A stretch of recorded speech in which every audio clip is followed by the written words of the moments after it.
Mirë, e qka ju pengon të atyne me lanë rahat pejgamberin dhe muslimanët?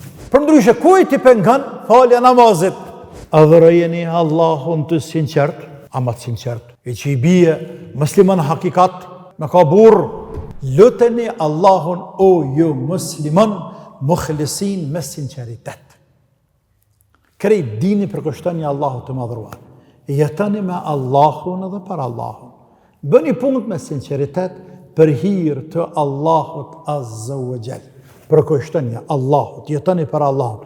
Adhurimin tuaj, ibadetin tuaj, i çdo gjë. Allahut të madhruar. Edhe nëse dikuj jep një gotë ujë, edhe nëse dikuj jep një kafshat bukë, edhe nëse dikuj i thua selam aleikum, a mirë mëngjese, mirë dita, vlodha apo shova. Krejt këta bëni me njetë për hatër të Allahut Azza wa Jall. Por fundi ajetet është shumë interesant. Walau kariha al-kafirun. Edhe nëse e urrejnë ju besimtar qofart. E urrejnë, edhe nëse urrejnë, me adhuru Zotin e sinqert, po. Që i bije kja? Po kjo i bije, këqyre realitetin këtë pejgamberit, tani qëre të këni, edhe gjatë historisë. Qka mëse nuk dënin me kasit me besua Allahun një, Kur'an e liber shajt, Muhammedin pejgamber, ditën e kiametit me besua, kësa ta se besen e hak ditën e kiametit. Mirë, e qka ju pengon të atyne, me lanë rahat pejgamberin dhe muslimanët? Ka po të hinu dhe pra ty, nëse të së në besu mu, dhe po thumu se përzim pun tem, e mirë, e ti qa po përzish pun tem? Ti qa po të pengon që unë jam musliman? Kjo është, kjo kuptimi a jetit. Walau kariha, ju adhëron në Zotin ja, përkushtoj unit madhët Allah edhe nëse urrejnë, pra ata kanë me urrejt. Pra ata kanë me urrejt, o musliman dinin e juaj. Edhe kanë urrejtën këtë pejgamberit, për ata dhe i dëbuan, i maltretuan, i rehen, i mëten dhe ndodhe, që ka ndodhe? Dhe jo të pejgamberit, por hë dhe më heret, dhe hë dhe më vënderisat. Përndryshe, kujt i pengon falja namazit?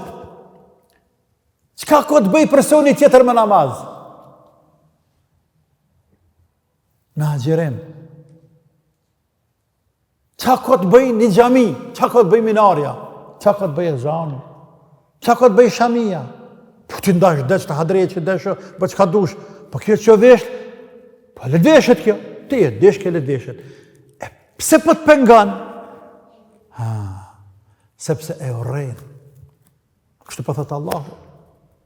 Andaj Allahu, për thëtë pejgamberit, thuju muslimanëve të atje, adhurojeni Allahun të sinqert, ama të sinqert, e që i bie musliman hakikat, i sinqert, me ka burr, dini o din, besimi është hak, farzet janë hak, ibadetet janë hak, dohet me i kryni. Edhe nëse e urrejnë me kasit jo besimtarët. E mirë, ku ka thonë për ta, po e njejt të vlenë dhe për ata që ka nërë dhe vinë me pas, dere sa dhe kësaj ditë. Andaj se kërse Allahu i madhruar, po në thëtë edhe neve sëtë. O ju muslimant e shekullet 21, që jeni shka përderë dhe një bëgë pike 5. Brrr, pëse kërse zejve kër ju vdes pula, apo ja hanë dikush pula dhe ata nuk di ka me shku mbo. Adhurojeni Allahun me sinceritet. Qëndroni musliman tamam e jo laraman. Edhe nëse urrejnë pa besimtarët, e që i bije kanë mjë e urrejt pa besimtarët imanin tuaj, devotshmërinë tuaj, sinceritetin tuaj, kapjen e juve për dinit Zotit. Kanë me urrejt, dhe vallahi janë të urrejt. Për ata pa na luftojnë në kuptimin figurativ. Në kuptimin real, alhamdulillah, jo, inshallah se bëz Zoti. Por kuptimin figurativ, në format të ndryshme.